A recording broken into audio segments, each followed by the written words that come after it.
There's a kind of exhaustion that feels bigger than being tired. It shows up when something that used to come naturally starts feeling far away. You sit down to do the thing you care about, and there's just no spark there. Your energy feels wrong. Your mind feels harder to reach. Even your own life starts to feel like something you are managing from a distance. That is part of why Kiki's delivery service hits so differently as an adult. When you first watch it, it feels like a gentle coming-of-age story. A girl leaves home, tries to make it on her own, and slowly finds her footing. But when you come back to it later, the center of the movie shifts. It starts to feel like a story about what happens when the thing that once made you feel most like yourself stops answering to you. Kiki losing the ability to fly is still one of the most quietly painful things Miyazaki ever made. The movie does not present it like a big magical twist. There's no villain behind it, no curse, no dramatic explanation. It feels closer to something most people know in real life. A part of you that used to feel instinctive suddenly goes quiet. And what makes that hurt is that flying is not just useful in this movie. It's tied to how Kiki moves through the world. It's tied to her confidence, her independence, her sense that she has something to offer. So when that starts slipping away, the loss is bigger than skill. She loses access to something that made her feel intact. The film is really careful about how it gets there. Kiki does not fall apart all at once. She leaves home excited. The world still feels open.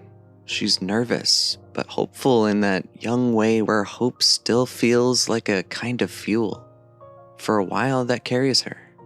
Then ordinary pressure starts building around her. She has to make a place for herself. She has to earn money. She has to prove she can live independently in a city that does not know her. The only thing she really has to offer is her magic. So naturally, that becomes her work. At first, that feels good. It feels like dignity. She is building a life out of what she has. But once your gift becomes the thing that keeps your life running, it starts carrying more than it was meant to carry. That's what the movie understands so well. Her magic is no longer just magic. It is now tied to rent, usefulness, self-respect, and the pressure to justify her place in the world. Nobody says that out loud, but you can feel it happening. The weight accumulates slowly. She keeps going. She keeps delivering. She keeps trying to be cheerful past the point where the cheerfulness still feels easy. And at some point, the gift starts feeling strained. And I think that's why the movie lands so hard with adults. A lot of people know what it's like for something they love to become tangled up with performance. The thing that once made you feel alive becomes the thing you depend on to stay afloat. It becomes your work or your identity or proof that you are still valuable. Then one day you reach for it and there's nothing there. That's what Kiki's loss of flight feels like to me. It feels like estrangement from the self. And what I love is that the movie never humiliates her for that. Kiki's not treated like she's weak. She's not pushed into some motivational breakthrough. The film lets her become quiet. It lets her withdraw. It lets the flatness sit there for a while. That patience matters because losing access to yourself is rarely dramatic when you are inside it. Usually it just feels confusing and oddly private. That's why Ursula matters so much. Ursula brings in a different emotional logic than the rest of the film. The city has pressure.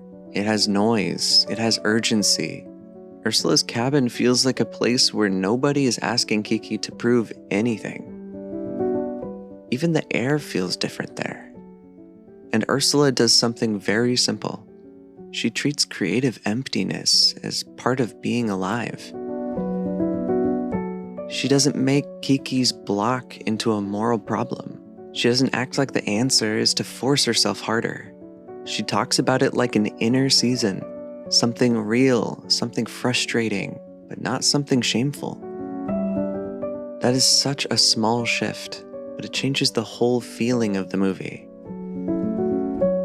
Because once you stop treating the silence like a verdict, you can begin to hear what it's actually saying. And what it's saying, at least to me, is that Kiki has built too much of herself around being useful. That's the deeper pain in the film. It's not just that she is tired, it's that her gift has become tied to her worth so tightly that when the gift falters, the self starts faltering with it. The pressure is no longer just about work, it has become personal. That's where Spirited Away starts feeling like the next step in the argument. Because Kiki's delivery service shows what it feels like when the self starts going quiet from the inside. Spirited Away takes that same fear and builds a whole world around it. The bathhouse is one of the most overwhelming places in any Ghibli film. It's loud, crowded, hierarchical, and always moving. Everything there runs on labor, appetite, exchange, and pressure. The moment Chihiro enters it, the demand is immediate. Learn the rules, get a job, and survive. And survival in that world comes with a cost. When Yubaba takes Chihiro's name and turns her into Sen, the movie gets at something very deep very quickly. A name is not just a label. It holds memory. It holds continuity. It tells you that the person you are right now still belongs to your own life. So when the name starts slipping away, the danger is bigger than obedience. The danger is that you can start living as a function and slowly stop noticing what has been taken from you. That's what makes Spirited Away such a strong companion to Kiki. Kiki's crisis grows out of a gift becoming overburdened. Chihiro's crisis grows out of entering a world where usefulness is everything. She has to work. She has to adapt. She has to become legible to a system that does not care who she is beyond whether she can serve. And the movie is honest about work. Work matters in Ghibli. Labor can be dignified. It can mature a person. It can connect them to other people and to the world around them. What these films watch very closely is the moment when work starts swallowing the whole self. You can feel that all over the bathhouse. Everybody is driven by some oversized hunger. Money, status, control, escape. The place has energy, but very little peace. Chihiro survives there in a way that is easy to miss, because her real achievement is not becoming impressive. It's staying emotionally intact. She keeps responding to the world like it matters. She worries about Haku. She still notices suffering. She still acts with sincerity, even when sincerity has no obvious reward. That's what keeps her from disappearing into the role. The stink spirit scene is a great example of this. On the surface, it is chaotic and funny and disgusting. But emotionally, it says a lot about who Chihiro is. She doesn't turn away from the mess. She stays with it. She does the work in front of her, and she stays present long enough for what is buried under all that filth to emerge. It is also tender in a strange way. It understands that some forms of healing are messy and physical and completely unglamorous. One film is about the grief of reaching for your gift and finding silence. The other is about the fear of entering a world that can absorb your identity if you let it. In both cases, the pressure comes from usefulness, from the feeling that you must keep functioning, keep adapting, keep producing, even when something inside you is starting to go missing. That's also where Ghibli's idea of healing starts to come into focus. People often say these films feel healing because they are gentle, or beautiful, or calm. All of that is true, But what makes them feel healing to me is that they keep returning people to the parts of life that exhaustion tends to flatten. A room can matter, a meal can matter, looking out of a window can matter, and sitting in silence can matter. Ghibli gives those moments real weight. When someone is burned out, life starts losing texture. Everything becomes a task or a source of pressure. Even rest becomes part of the machine. You rest so you can get back to work. You pause so you can recover your output. These films keep making space that does not work like that. Kiki staying with Ursula matters because nobody there is extracting anything from her. Chihiro on the train matters because the film lets her sit inside uncertainty without trying to fill every second with explanation or urgency. Those scenes feel quiet because they are quiet, but they are also where the self starts becoming audible again. That's what these films understand so well. Healing is not just getting your energy back. Sometimes the deeper wound is that you stopped feeling present in your own life. You stopped feeling connected to what you loved. You stopped hearing yourself clearly. You forgot what it was like to move through the world without everything being organized around pressure. Kiki's return to flight matters because the film does not treat it like a triumphant reset. Something in her has changed. The silence changed her. Dependence changed her. The fear changed her.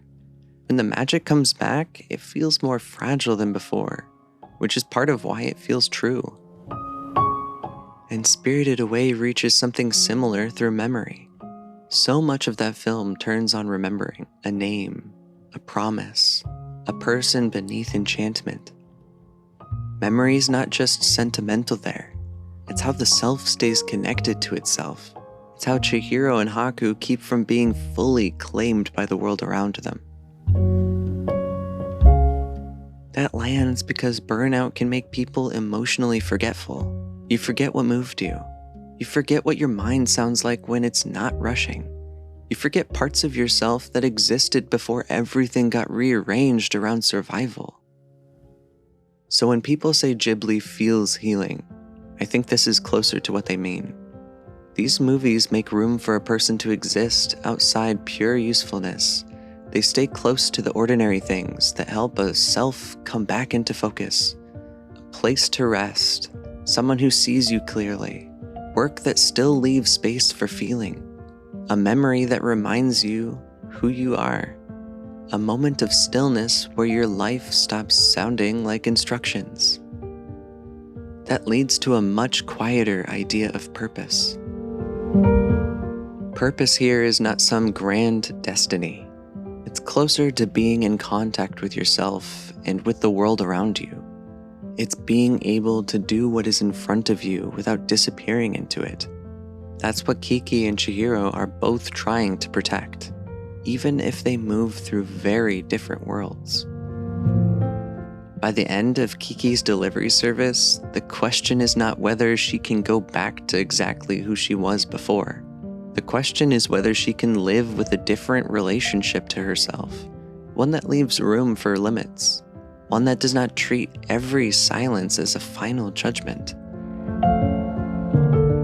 By the end of Spirited Away, Chihiro has passed through a world that could have reduced her and has kept enough of herself to walk back out. She feels stronger, but in a grounded way, like someone who has been tested and didn't go numb. I think that's what these films offer when people are burned out. They offer a picture of human life where worth does not begin at productivity, and where losing your footing does not mean you have lost yourself. They remind you that the small parts of life are often the parts that bring you back. Sometimes purpose starts there. Sometimes it starts when you can feel your own life again.